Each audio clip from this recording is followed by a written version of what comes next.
Bonjour à tous. Nous sommes aujourd'hui le jeudi 20 août 2026 et je suis là pour parler de ce qui se passe entre l'Iran et les États-Unis et de l'ensemble du conflit qui a commencé le 28 février ou peut-être en juin 2025. Pour mieux le dire, vous savez, avec la guerre qu'Israël a lancée contre l'Iran.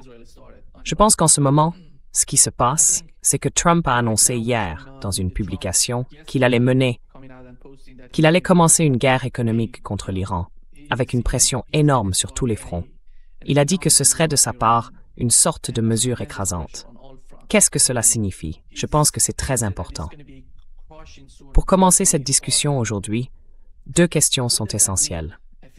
La première, quelle est la situation actuelle entre l'Iran et les États-Unis?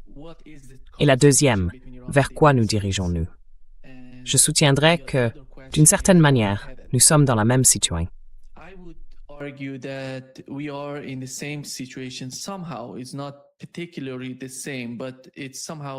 Ce n'est pas exactement la même chose, mais c'est d'une certaine manière similaire à ce qui s'est passé lors de la première administration Trump, en 2017 et 2018.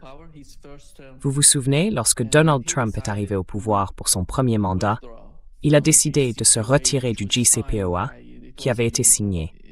C'était un accord entre les deux parties, les États-Unis et les Iraniens. Et ce n'était pas seulement les États-Unis. Il y avait les États-Unis, les Européens, ainsi que la Russie et la Chine, tous ensemble. Ils avaient tous participé aux négociations sur le JCPOA sous l'administration Obama. Ces négociations avaient duré d'une certaine façon plus de 2 ans avant d'être finalisées et d'aboutir à cet accord. Cet accord s'appelait donc le JCPOA. Et en mai 2018, Donald Trump avait décidé de s'en retirer. C'était la première décision et il a dit qu'il allait faire pression sur l'Iran.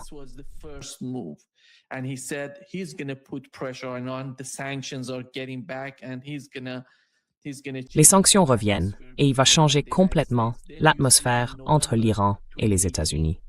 Puis, en novembre 2018, il décide d'aggraver les sanctions sur le pétrole iranien.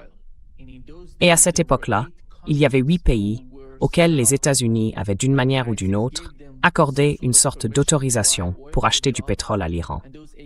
Parmi ces 8 pays, si vous vous en souvenez, il y avait la Chine, le Japon, la Corée du Sud, la Turquie et l'Inde en faisaient partie. Tous ensemble, ils ont essayé d'obtenir une forme d'autorisation des États-Unis et ils l'ont obtenue de l'administration Trump en novembre 2018. Puis, en avril 2019, on voit l'administration Trump imposer des sanctions à grande échelle en exerçant une pression énorme. Et sanctions maximales, vous vous en souvenez, c'était le terme employé.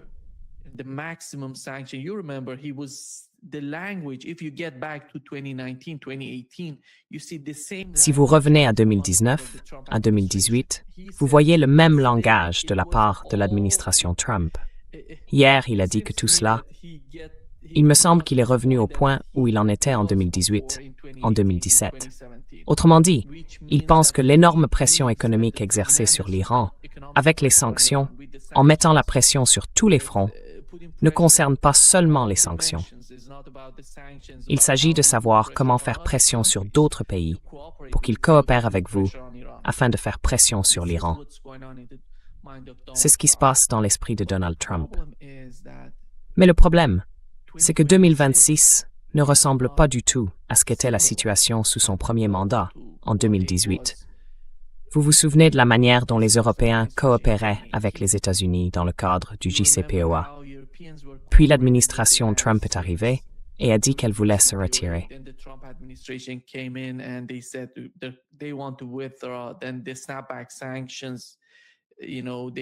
Ensuite, il y a eu les sanctions de rétablissement automatique. Vous savez, il y avait dans le JCPOA une sorte de mécanisme, une disposition, un paragraphe sur ces sanctions. On a vu une certaine division entre les États-Unis et les Européens. Mais au final, les Européens ont totalement coopéré avec les États-Unis.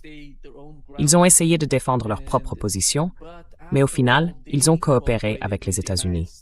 Et nous savons quel en a été le résultat. L'Iran ne tirait rien du JCPOA. Il n'a rien obtenu. C'est donc la première étape.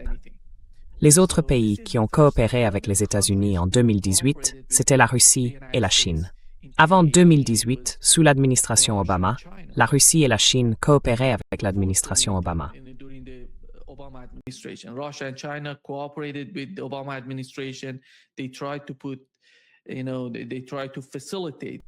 Ils ont essayé ils ont essayé de faciliter le processus de négociation entre l'Iran et les États-Unis. Donc ils ont tout fait.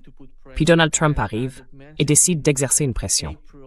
Et comme je l'ai dit en avril 2019, toutes les dérogations que Donald Trump avait accordées à ces 8 pays, la Chine, le Japon, l'Inde, la Corée du Sud, la Turquie, tous ces pays, vous savez, il les a toutes annulées. Cela veut dire qu'il n'allait plus recevoir de pétrole iranien. Et littéralement, à mi-mandat de sa première administration, on voit une pression énorme.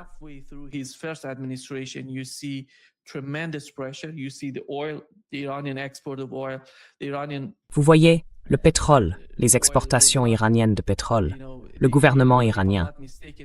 Le pétrole, ce n'était pas, enfin si je ne me trompe pas, ils exportaient quelque chose comme 200 barils par jour. Ce n'était rien. C'était essentiellement destiné à la Chine, parce que la Chine réalisait une sorte de projet en Iran. Et au lieu de... Enfin, l'Iran devait payer ses activités sur son territoire, les activités chinoises en Iran. Il construisait quelque chose ou aidait le gouvernement iranien. Donc l'Iran les payait avec ses barils, 200 ou 300 barils par jour. C'était tout. Cela veut dire qu'il a, d'une certaine manière, atteint ce qu'il avait en tête concernant les exportations de pétrole iranien. Mais quel en a été le résultat? En gros, le gouvernement iranien a continué de la même manière sous l'administration Trump, avec des sanctions énormes, tout ça, jusqu'à ce que Donald Trump soit écarté du pouvoir ou que son mandat prenne fin.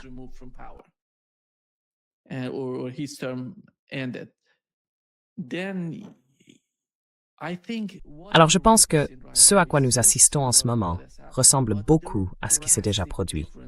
Mais il y a aujourd'hui des différences radicales. D'abord, la Chine et la Russie ne sont plus là. Et la Chine est en guerre active avec les États-Unis. Ils se battent en Ukraine, tout l'Occident aux côtés des États-Unis. Ils savent que les États-Unis, toujours sous l'administration Trump, fournissent au moins beaucoup de renseignements ou d'informations aux Ukrainiens à cause de tous ces drones. Et vous savez, quand il s'agit des cibles, ils ont besoin des États-Unis. Ils ont besoin du renseignement. C'est pour cela que vous voyez une coopération totale entre l'administration Trump et les Ukrainiens. Et ils comprennent qu'en Russie, ils savent que même sous l'administration Trump, il y a, vous savez, ce genre de divergence.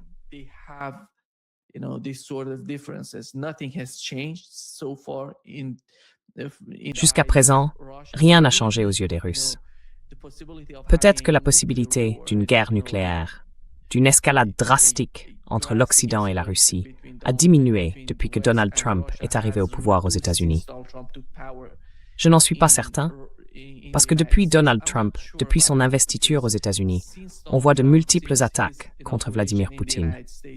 Ils ont tenté au moins 2 ou 3 fois de l'assassiner pendant l'administration Trump. Et Donald Trump était au courant de tout cela. Il a dit qu'il ne l'avait pas mentionné, qu'il n'était pas intervenu pour condamner ou même évoquer ces faits. Mais quand il s'agit de l'Ukraine, on voit Donald Trump s'exprimer et afficher son soutien à l'Ukraine. Cela montre que même avec le changement apporté par la nouvelle administration, on ne voit pas tant de changements que cela sur le front ukrainien.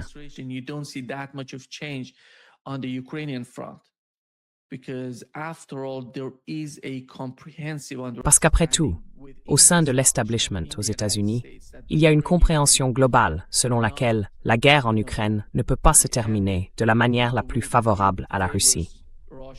Qu'est-ce que cela veut dire? On ne le sait pas. On ne sait pas ce qui se passe dans l'esprit de l'establishment aux États-Unis.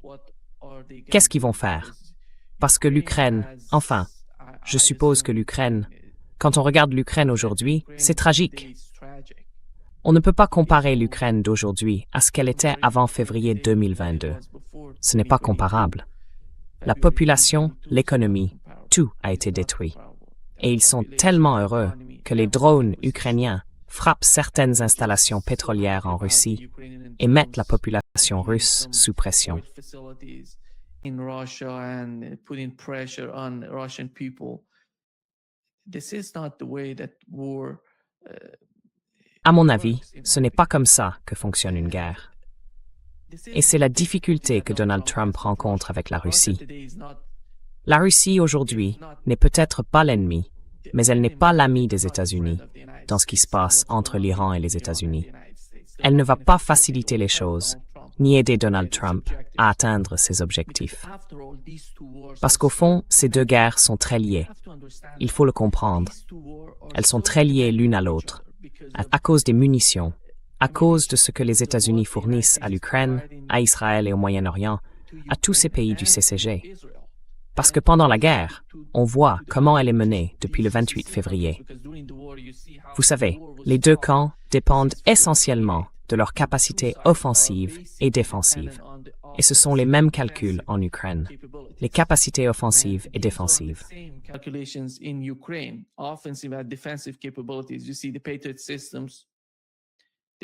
Vous voyez, les systèmes patriotes n'existent plus. Ou alors, s'ils existent, ils n'ont pas de missiles intercepteurs pour frapper les missiles balistiques russes ou pour les intercepter. Donc ces deux fronts sont très liés, et la Russie le comprend parfaitement. Et pour revenir à la Chine est quelque peu différente. Elle n'est pas activement en guerre avec les États-Unis. Il y a une guerre économique depuis 2010. Les États-Unis ont commencé à faire pression sur l'économie chinoise afin de réduire sa croissance. Cela n'a pas marché, parce que depuis, on voit que la croissance de l'économie chinoise est 2 ou 3 fois supérieure à celle des États-Unis. Cela veut dire que même ce front-là ne fonctionne pas pour les États-Unis. La guerre économique, qui dure depuis plus d'une décennie.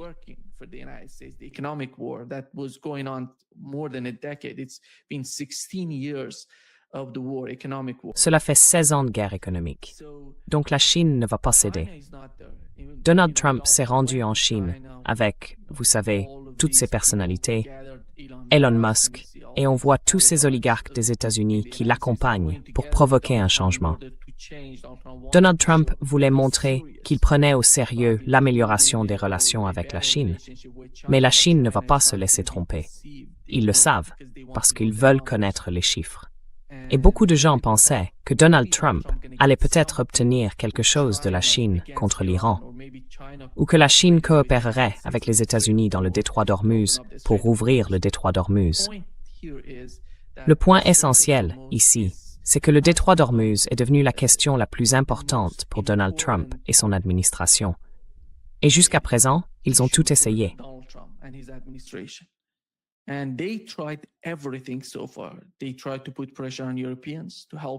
Ils ont essayé de faire pression sur les Européens pour qu'ils les aident.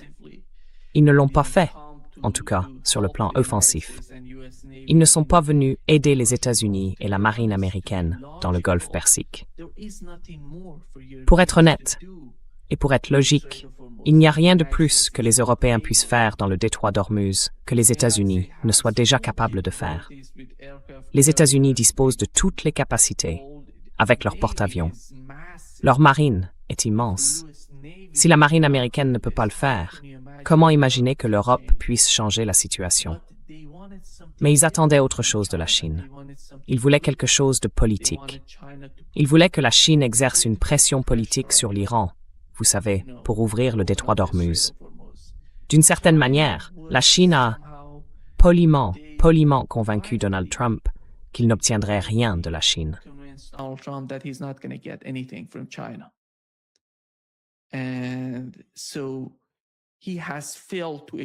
Et donc, il n'a pas réussi à obtenir de la Chine la pression qu'il espérait sur l'Iran.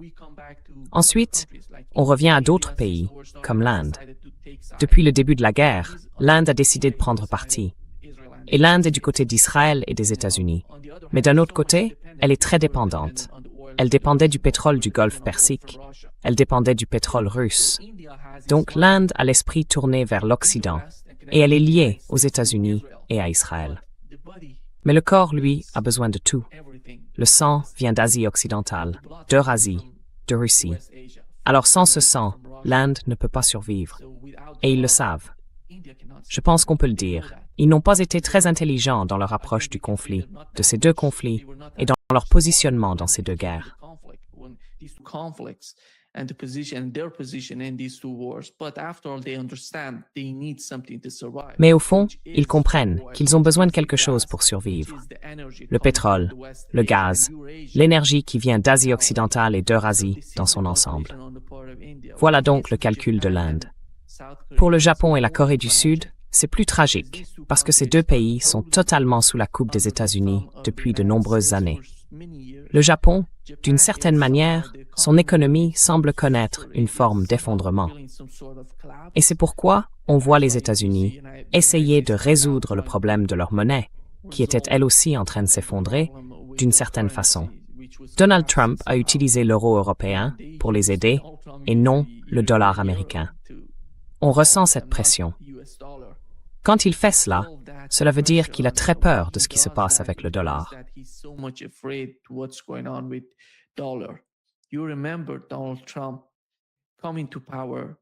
Vous vous souvenez de l'arrivée au pouvoir de Donald Trump? Tout son programme consistait à rapatrier les emplois, à relocaliser la production aux États-Unis et à renforcer le dollar.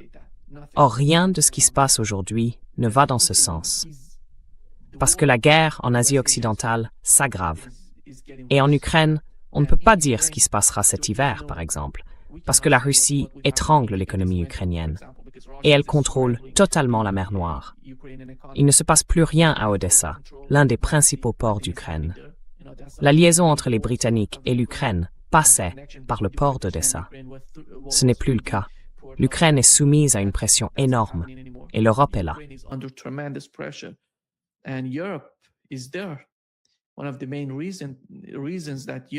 L'une des principales raisons pour lesquelles l'Europe n'a pas beaucoup participé, ni coopéré de manière offensive avec les États-Unis en Asie occidentale, c'est qu'elle voulait se concentrer exclusivement sur le cas de l'Ukraine. Et à leurs yeux, le cas de l'Ukraine est existentiel. Personne ne comprend ce qui se cache derrière ça, parce que ça n'a de sens pour personne. Mais c'est ce qu'ils ressentent.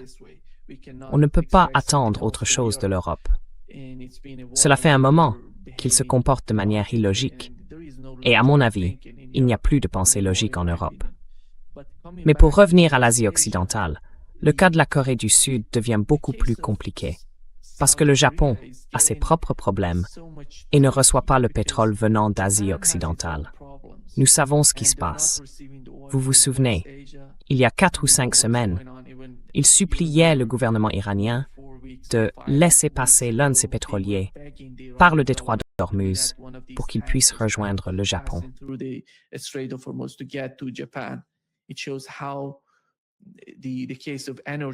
Cela montre à quel point la question de l'énergie et du pétrole venant d'Asie occidentale leur met la pression.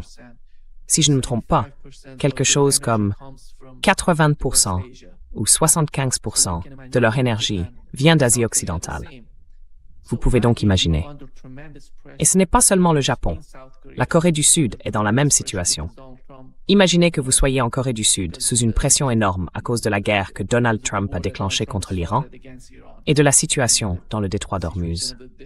Vous êtes là, vous regardez tout ça, et vous essayez tant bien que mal de rester concentré sur ce qui se passe, de gérer votre économie. Puis vous voyez Donald Trump arriver et s'en prendre à vous, non seulement par la pression du pétrole sur votre économie, mais aussi en retirant les systèmes de défense aérienne de Corée du Sud.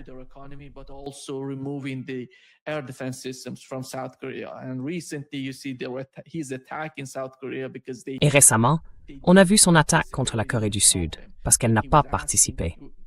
Elle ne l'a pas aidé lorsqu'il lui demandait de venir ici pour nous aider dans le détroit d'Ormuz. Elle a dit non. Et Donald Trump, il y a 2 jours, a publié « Vous avez dit non, et nous n'allons plus vous aider ». C'est le type d'alliance auquel ces pays ont pensé, qu'ils ont, vous savez, à l'esprit. Parce que le Japon et la Corée du Sud sont 2 alliés importants des États-Unis face à la Chine. Ils doivent donc avoir les meilleures relations possibles. Non, ce n'est pas l'économie. Il faut se rappeler que l'économie des États-Unis dépend aussi d'une certaine manière, de la Corée du Sud, parce qu'ils reçoivent beaucoup de choses en matière de véhicules électriques, de batteries, de puces et de tous ces liens électroniques entre les deux parties. Sort of ties between the two sides. But the United States has decided the war. Mais les États-Unis ont décidé que la guerre entre les États-Unis et l'Iran avait tout changé, parce que Donald Trump subit une pression énorme. Alors il s'en prend à tous ses alliés, de l'Europe au Japon, en passant par la Corée du Sud. Il dit qu'il veut voir Kim Jong-un, le dirigeant de la Corée du Nord. Personne ne sait ce que cela veut dire. Pourquoi veut-il y aller? On sait qu'il a déjà fait la même chose. De la manière dont j'en parle, il répète les mêmes choses. Je dirais qu'il reprend à peu près la même stratégie que lors de son premier mandat. Avec la Corée du Nord, c'est pareil. Vous vous souvenez, lors de son premier mandat, il a essayé d'améliorer les relations entre les États-Unis et la Corée du Nord. Mais comment peut-on les améliorer? Simplement avec 2 rencontres, ou en parlant aux dirigeants. Et puis, on va tout résoudre.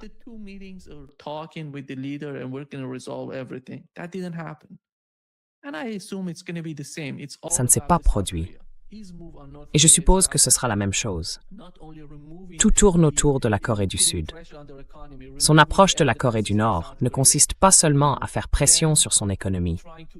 Vous savez, à retirer les défenses aériennes de Corée du Sud, puis à essayer de se rapprocher de la Corée du Nord, ou à dire « Oh, nous allons améliorer nos relations entre les États-Unis et la Corée du Nord ». Cela veut dire que votre importance diminue à mes yeux. C'est le genre de message qu'il envoie aux Sud-Coréens. C'est le chaos. C'est la définition même du chaos à Washington. Rien d'autre ne peut l'expliquer. Donc, pour revenir à ce qui s'est passé en 2019 et à la façon dont Donald Trump a essayé de réduire ou de supprimer la capacité de l'Iran à exporter du pétrole.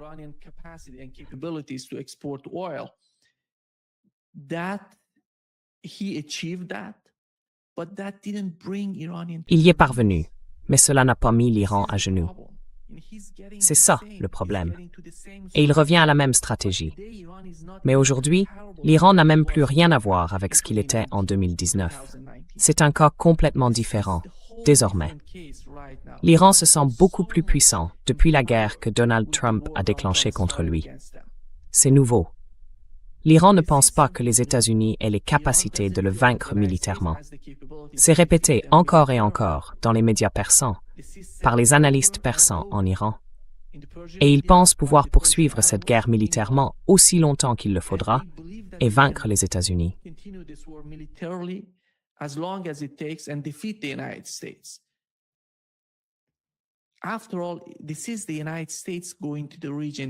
Après tout, ce sont les États-Unis qui se rendent dans la région. Ce n'est pas l'Iran qui va, vous savez, attaquer les États-Unis. L'Iran se défend. Alors, la question c'est, jusqu'où cela va-t-il aller? Que veut Donald Trump avec cette nouvelle? Vous savez, ce n'est pas nouveau, comme je l'ai dit, mais avec cette nouvelle initiative de sa part, je vais écraser votre économie. Je vais faire ceci, je vais faire cela.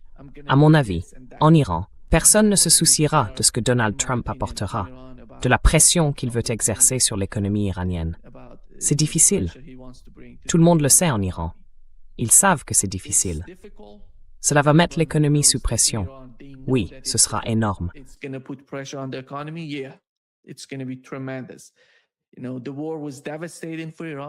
Vous savez, la guerre a été dévastatrice pour l'Iran. Oui, elle a été dévastatrice sur le plan psychologique et physique. Psychologique, à cause des plus de 4000 civils tués pendant la guerre. C'est donc une énorme pression psychologique sur l'ensemble du peuple iranien.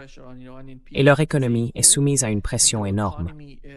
Comme nous le savons, dans le cas du détroit d'Ormuz, l'Iran gère d'une certaine manière le détroit d'Ormuz. Cela ne veut pas dire que ce détroit est totalement fermé.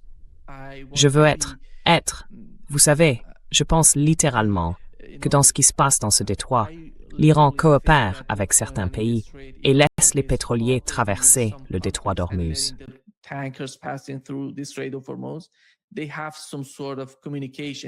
Ils ont une sorte de communication, une communication quotidienne.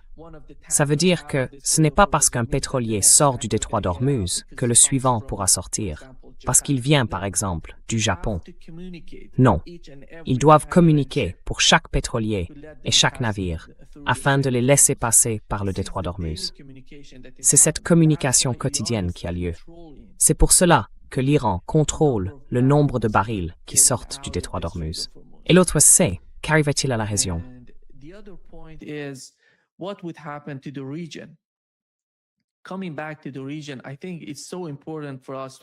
Pour en revenir à la région, je pense qu'il est très important de comprendre qu'aujourd'hui, la guerre est en quelque sorte en train de s'étendre.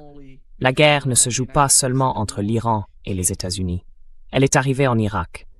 Vous voyez, le Koweït, tous ces pays ont été touchés par la guerre. Tout se joue dans cette zone, autour du détroit d'Ormuz. Qui prend le dessus? Pourquoi Donald Trump doit-il attaquer, comme il l'a dit, attaquer Oman? Parce qu'Oman était... Beaucoup de gens ne se souviennent peut-être pas du rôle d'Oman. Oman était le principal médiateur sous l'administration Obama lors de l'accord sur le nucléaire iranien, le JCPOA. Ils ont tout fait. À l'époque, l'Iran disait « Nous allons négocier avec vous à Oman ».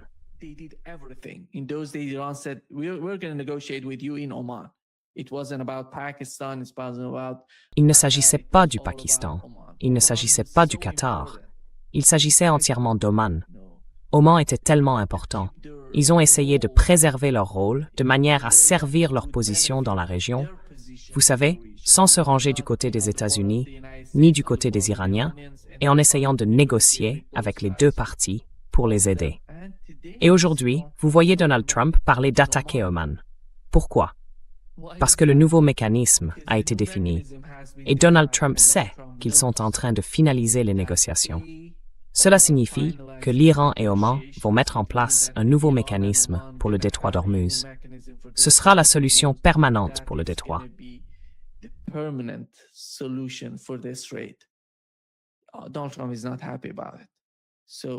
Donald Trump n'en est pas content.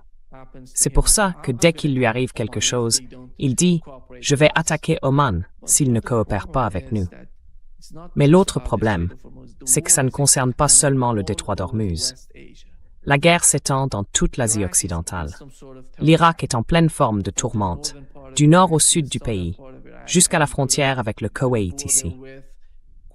À la frontière avec le Koweït, nous savons que les États-Unis ont utilisé un HIMARS pour frapper certaines cibles dans cette province ici, en Iran. Donc toute la région est concernée, et l'Iran envoie des messages à ces pays. Ils disent « Nous savons ce que vous faites », c'est-à-dire, en gros, leur coopération avec les États-Unis.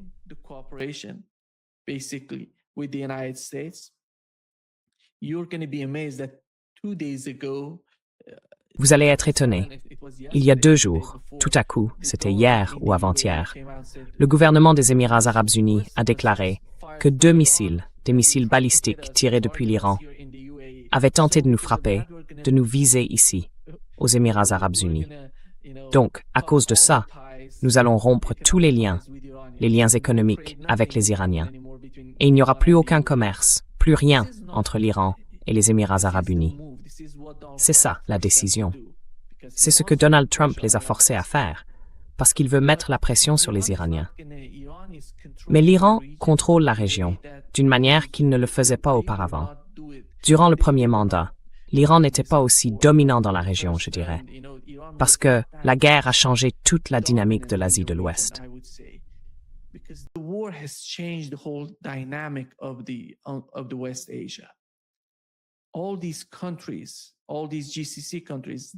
Tous ces pays du CCG, savent parfaitement que l'Iran contrôle en grande partie ce commerce et que les États-Unis ne vont pas le rouvrir de sitôt. Ou peut-être que vous savez, ils ne pourront jamais le rouvrir. C'est donc leur calcul. Mais qu'attendez-vous de ces pays? Je pense que l'Iran est arrivé à la conclusion qu'il ne faut rien attendre de ces pays. Ils savent à quel point leur économie est liée aux États-Unis et en dépend. Donc la seule manière pour l'Iran de continuer, de riposter, c'est de dépendre de lui-même et de personne d'autre dans la région.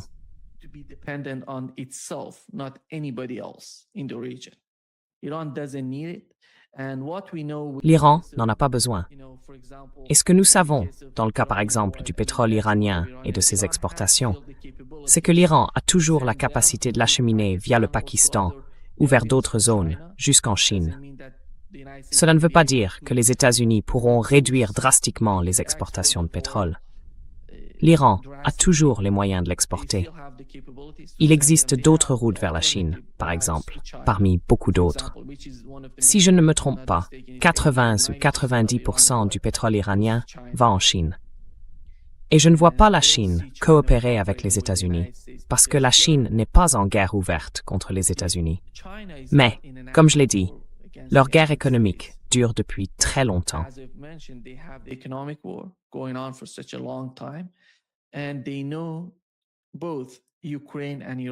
Et ils savent que l'Ukraine, comme l'Iran, sont pour eux des lignes de front.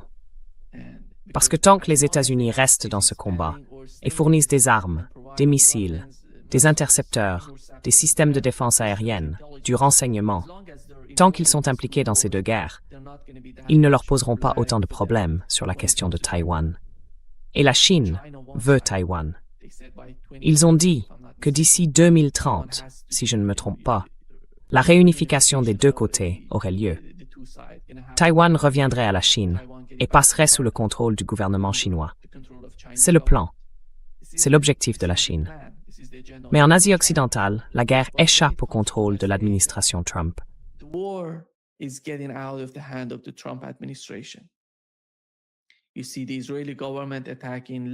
On voit le gouvernement israélien attaquer le Liban, la Syrie, Gaza. Et les attaques en Syrie ont posé problème, d'une certaine manière, parce qu'elles visaient le gouvernement turc. Ils pensaient que le gouvernement turc renforçait militairement sa présence dans cette zone. Leur préoccupation, disait-il, ce sont les radars que la Turquie installe en Syrie. Qu'est-ce que ça signifie? Cela signifie que si la Turquie installe des radars dans cette zone, elle peut transmettre des renseignements aux Iraniens chaque fois qu'Israël cherche à utiliser ses avions de combat pour aller frapper certaines cibles en Iran, pour mener une action contre l'Iran. C'est le problème auquel Israël est confronté. Et ils pensent qu'en escaladant, peut-être en attaquant les positions turques en Syrie, ils vont parvenir à leur fin.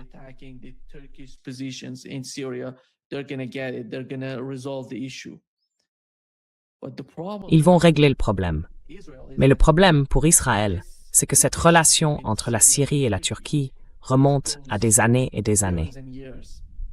Ils ne peuvent donc pas dissocier les deux parties. Et ils ne peuvent pas dissocier le gouvernement syrien du gouvernement turc, dont nous savons qu'il les a aidés. Si Al-Julani et ses hommes sont au pouvoir à Damas, c'est grâce à l'aide considérable qu'ils ont reçue du gouvernement turc. À Idlib, ils les ont soutenus, entraînés, aidés. Ils leur ont apporté un soutien total et ils sont au pouvoir aujourd'hui. Et la Turquie, qu'est-ce qu'il a? Pardon, la Turquie a sa propre stratégie. Cela ne veut pas dire qu'elle va aider l'Iran et les États-Unis ou Israël.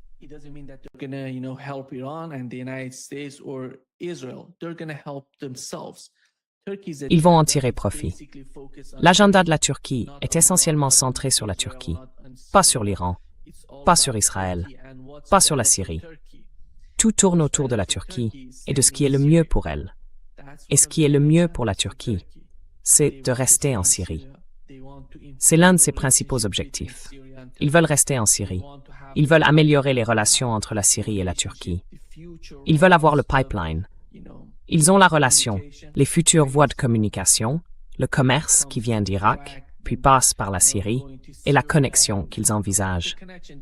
Leur façon de voir la région est totalement différente de celle d'Israël.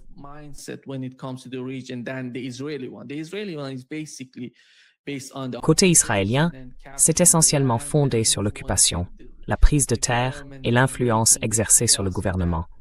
Ils sèment le chaos dans ce pays et s'emparent de davantage de territoires, comme c'est le cas aujourd'hui au Liban, dans le sud du Liban. Le cas de Gaza est le même, et celui de la Syrie aussi. Voilà donc l'agenda israélien. Et ils ne veulent pas qu'on ait une compréhension approfondie de leurs capacités, parce que Israël n'est pas si capable que ça. Qu'est-ce qui a été révélé pendant la guerre entre l'Iran et Israël? Je dirais qu'il ne s'agit pas tant d'une guerre entre l'Iran et les États-Unis. C'est sur le plan politique et géopolitique, une guerre entre l'Iran et Israël, dans laquelle les États-Unis sont utilisés par Israël comme un intermédiaire. C'est tragique, mais c'est la réalité de ce qui se passe.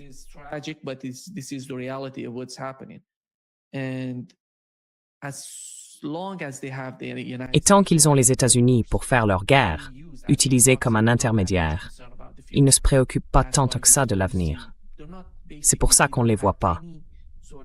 En gros, ils n'ont aucune relation avec les pays voisins. Ils sont tous leurs ennemis. Le seul pays avec lequel ils pourraient avoir une certaine relation, ce serait la Jordanie, l'Égypte. Parce que l'Égypte n'est pas leur meilleur ami. Mais au fond, vous voyez, je parle du peuple égyptien ou peut-être du peuple jordanien. Mais les gouvernements, en raison des liens qu'ils ont avec les États-Unis, ont de meilleures relations avec Israël que, par exemple, la relation entre la Turquie et Israël.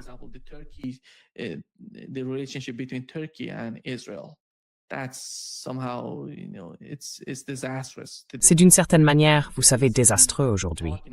En fait, il parle essentiellement d'aujourd'hui. Nous savons que les élections approchent. Il y a les prochaines élections en Israël. Regardez simplement la rhétorique en Israël. Tout tourne autour des ennemis. Qui sont ces ennemis? Ce sont la Turquie, l'Iran, le Qatar et le Pakistan. Le Pakistan est là. Il est toujours là. Donc c'est le combat que les États-Unis, enfin, c'est le programme qu'Israël a défini pour les États-Unis, je dirais, parce que c'est Israël qui dirige. Israël dirige tout, contrôle tout au sein de l'administration Trump. Il n'y a zéro diplomatie avec l'administration Trump.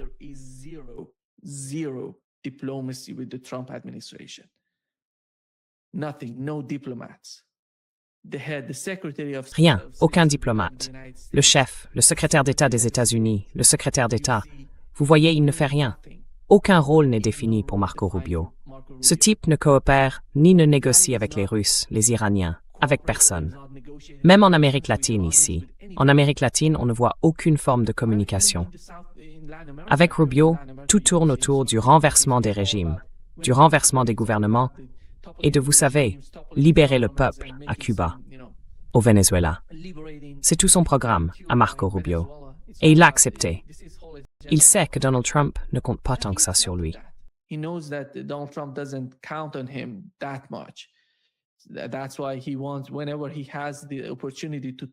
C'est pour ça que chaque fois qu'il a l'occasion de parler de Rubio, il ne fait qu'admirer Marco Rubio en le présentant comme le meilleur secrétaire d'État de toute l'histoire des États-Unis. Donc, en gros, ça veut dire qu'il ne fait rien. Donald Trump a Steve Witkoff, qui a en quelque sorte disparu de la scène récemment, et Jared Kushner, qui discute avec le Hamas, qui discute avec le gouvernement israélien. Ça veut dire qu'il n'y a pas de diplomatie. Ça veut dire qu'Israël contrôle totalement l'administration Trump. L'administration Trump est à 100% sous le contrôle de l'entité sioniste aux États-Unis et en Israël. Alors, qu'est-ce que cela signifie pour la guerre avec l'Iran? Cela veut dire qu'ils vont poursuivre cette guerre. Ce sera une guerre ouverte, une guerre économique ou une combinaison des deux.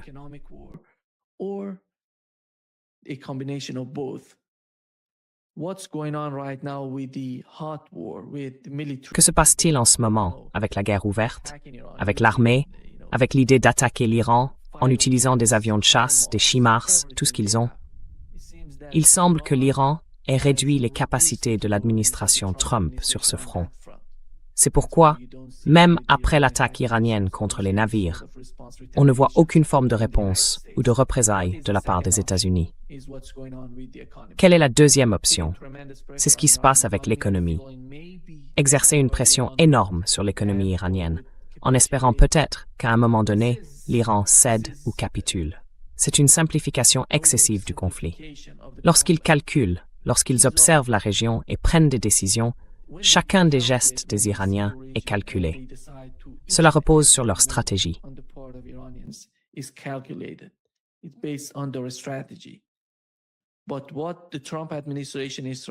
Mais ce que l'administration Trump essaie de faire, c'est de réitérer, de répéter les mêmes stratégies qu'auparavant. La seule différence entre aujourd'hui et son premier mandat, c'est qu'ils ont déclenché la guerre et qu'ils sont arrivés au point où ils ne peuvent pas vaincre l'Iran militairement. C'est la perception de l'administration Trump. L'étape suivante serait donc la pression économique. Cette pression économique, compte tenu du casse-tête, de sa complexité et de la manière dont cela fonctionne. L'Iran dit, si nous souffrons de ce blocus, alors tout le monde souffrira de ce blocus. Il ne s'agit pas seulement de la région. Tous ces pays du CCG en 2018-2019 étaient capables d'exporter leur pétrole, leur gaz, tout, en passant par le détroit d'Ormuz.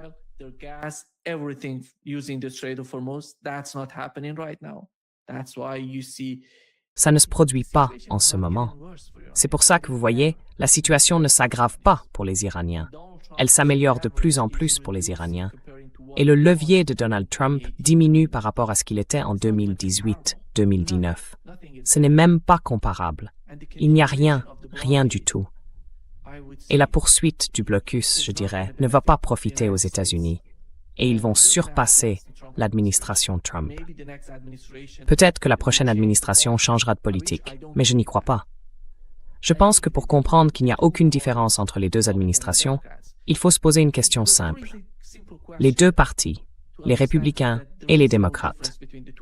Quand Donald Trump s'est retiré du JCPOA en 2018, 2017, 2018, eh bien, vous voyez, l'administration Biden, après l'arrivée au pouvoir de Donald Trump, Biden, c'était les mêmes personnes qui avaient négocié le JCPOA avec les Iraniens. Les mêmes personnes, exactement les mêmes. Anthony Blinken, Jake Sullivan et Joe Biden. Ils n'ont rien fait. Ils n'ont pas changé les politiques de l'administration Trump. La question est, pourquoi? Parce qu'ils pensaient obtenir davantage des Iraniens. L'Iran devait capituler davantage. L'Iran devait donner davantage aux États-Unis parce qu'ils pensaient que les États-Unis étaient en meilleure position. C'est la raison pour laquelle il n'y a pas de différence entre les républicains et les démocrates. Vous voyez l'entité sioniste tirer les ficelles. Vous voyez le lobby israélien tirer les ficelles. Et ce lobby israélien se préoccupe surtout de ce qui se passe en Israël, plutôt que de ce qui se passe aux États-Unis.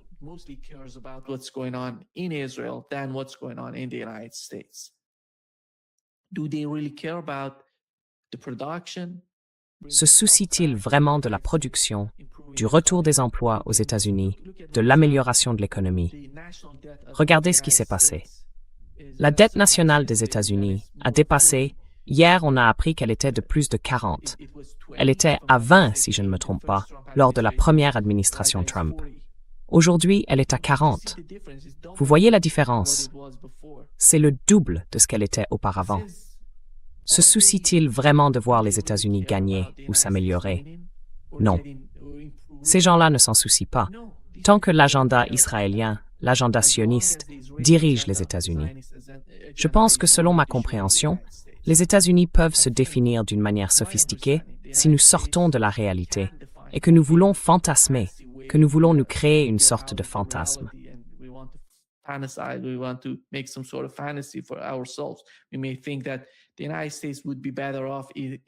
On pourrait penser que les États-Unis s'en sortiraient mieux s'ils entretenaient de meilleures relations avec la Russie, avec l'Iran, avec l'ensemble de l'Asie de l'Ouest, et s'ils faisaient pression sur Israël pour mettre fin à ses occupations. Mais ce n'est pas la réalité à Washington. Aujourd'hui, la réalité est tellement évidente que même ce type qui critiquait l'administration Bush, qui s'en prenait à ces administrations ayant déclenché les guerres en Asie de l'Ouest, lui qui devait être contre la guerre, a déclenché une nouvelle guerre.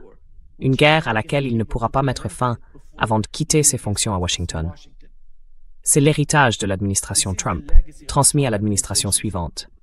Et avec cette guerre, il n'a rien obtenu. Zéro. Aucun résultat.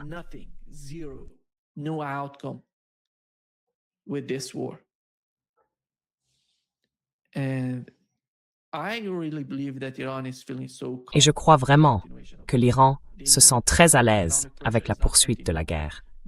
Ils savent que la pression économique n'a rien de nouveau.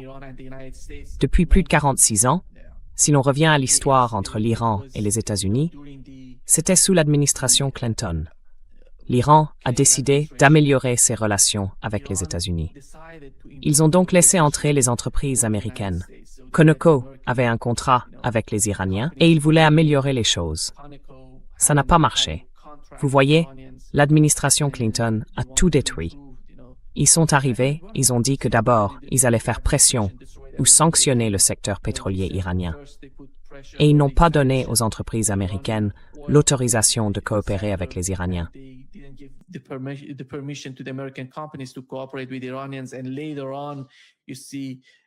Et ensuite, vous voyez, ils ont fait pression sur tous les autres pays pour qu'ils ne coopèrent pas avec les Iraniens. Je reviens sur le fait que ce n'est pas nouveau pour les Iraniens. Les Iraniens ont essayé d'améliorer leurs relations avec les États-Unis, mais cela n'a pas abouti. Et la raison, c'est que les États-Unis laissent l'agenda israélien diriger les opérations en Asie occidentale. À mon avis, ce n'est pas américain. S'ils veulent améliorer leur position en Asie occidentale, ce n'est pas la bonne manière de faire. Comment peut-on soutenir que les États-Unis sont aujourd'hui dans une meilleure situation qu'ils ne l'étaient, ne serait-ce qu'avant le 28 février de cette année? Ce n'est pas une victoire. Ce n'est en rien une victoire, ni le fait de tirer quoi que ce soit de ce conflit. Il ne s'agit que de pertes, et de pertes toujours plus importantes. Et Donald Trump, est-ce qu'il s'en soucie? Je pense qu'il en est arrivé au point de ne même plus se souvenir, le lendemain, de ce qui s'est passé la veille ou l'avant-veille. C'est pour ça qu'on le voit répéter les mêmes phrases à chaque fois. Parce que ce type n'est pas...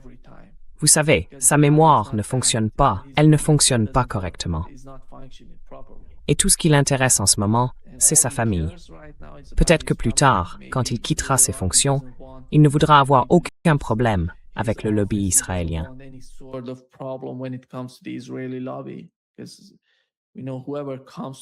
Parce que, vous savez, la personne qui arrivera ensuite au pouvoir, après Donald Trump, aura sa propre ligne. Elle pourrait s'en prendre à Donald Trump. Elle pourrait faire quelque chose. Mais lui essaie de faire de son mieux pour se protéger sa famille et Israël, à mon avis. C'est tout ce qui l'intéresse en ce moment. Il lui reste 2 ans et demi de mandat. Et il ne va pas, je suis sûr qu'il sait qu'il ne va rien accomplir. Mais il poursuit les mêmes politiques qui ont déjà échoué. Ces politiques ont échoué lors de son premier mandat, et il les répète, en espérant que cette fois-ci, il obtiendra quelque chose de différent. Ce qui ne sera pas le cas, à mon avis.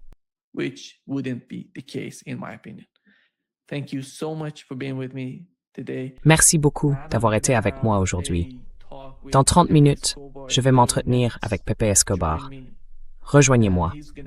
Il va apporter de nouveaux éléments sur ce qui s'est passé avec Donald Trump et sa démarche auprès d'un commandant iranien des gardiens de la Révolution. Il voulait entrer en contact avec ce commandant iranien. Il voulait voir ce qui se passait en coulisses. Y a-t-il une sorte de divergence entre les gardiens de la Révolution, le gouvernement et les personnes qui négocient avec les États-Unis? Comment peut-il manipuler toute cette affaire, ou peut-être les soudoyer? C'est ce dont Pepe Escobar va parler. Merci beaucoup et à très bientôt. Thank you so much and see you soon.